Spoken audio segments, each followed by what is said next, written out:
Alright, this is part 2 of my chapter 9 lecture notes. This one happens to be about economics and society and what society is like in India during this time period. So here we go. Just a reminder for you. Okay, again, this is the area that we're talking about here. I mentioned the Bay of Bengal in the last video. The Bay of Bengal is here. So you've got trading going on in Arabian Sea, Bay of Bengal, Red Sea, and up through the Persian Gulf. Okay, and of course goods are going to Greece and Rome and Egypt and so on. Okay, and then of course the reverse is happening, going this way, and then you got trade going along the Silk Road. So just keep that in mind as we go through this. Okay, part 2. So in part 2, we're talking about economics. We're talking about towns and manufacturing and what they did for a living and how they traded with other groups, and then we're talking about their society. So manufactured goods in India are in big demand, and they develop a dense network of small workshops. So you have a whole bunch of independent workers making goods and growing the economy that way. You don't have large industrialized apparatuses going around, okay, developing or making these products. Okay, but trade's intense, because they capitalize on the trade routes across India. So India is the middle ground between China and Africa and the Mediterranean areas. Okay, so it's right in the middle, and so you got trades coming in from both sides, kind of using India as like a warehouse, big huge warehouse. And in that process, they're also making a lot of goods and trading them back and forth.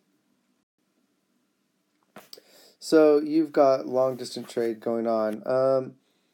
And so, again, Cyrus and Darius started this process by building big, huge road building projects. Alexander the Great extended this into Macedon. And, of course, you've got trade going through the Kush Mountains, otherwise known as the Silk Road. So you've got long distance trade going on during this time period, but it's going to take a while. It's going to take months and possibly years, as opposed to our modern day equivalent where it's, maybe months or weeks.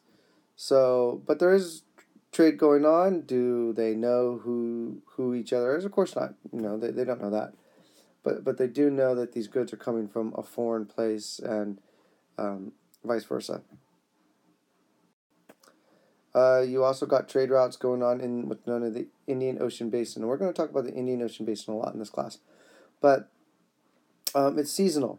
So, during the springtime, the winds blow a certain direction, and then in the wintertime, they blow in the other direction. And so while you have more goods going by sea, it's not as frequent as going by land. And trade is going from Asia to the Persian Gulf area and the Red Sea and the Mediterranean. So bigger, bulky items go by sea. Smaller items go by land. So that's economics. Society, gender relations, very much a male-dominated society. Young girls as young as 8 marries men in their 20s. That's pretty common during this time period in history in India. Women are encouraged to remain in the private sphere. So women may dominate the home, but outside the home, it's pretty much a male-dominated society. Here's their social order, okay, or their caste system. Again, it's like a lot of pyramid societies that we've kind of already looked at. You have the Brahmins at the top, and then it goes down from there, and of course most of the people are what's known as the untouchables. They're out of a caste system, so they're your street sweepers, your your latrine cleaners, probably laundry cleaners as well. They're the people that tan hides and things like that. Anything that is considered sacred or unclean, they're the ones that have to deal with it. But if you notice, the priests and academics are above that. Caste system and things that you should know. There's an increase economic, how can I put it?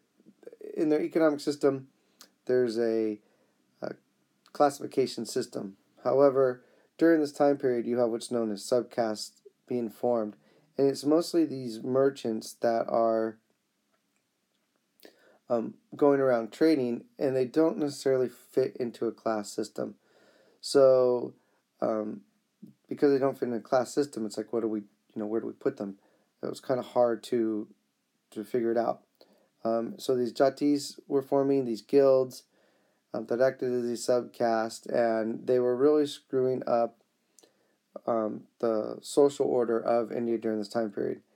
And so empires that were forming tried to enforce these social orders, and it didn't really work out as well as they wanted to, because you need trade to collect taxes, and taxes equal money, and so on. So what do you do with them? Not exactly sure.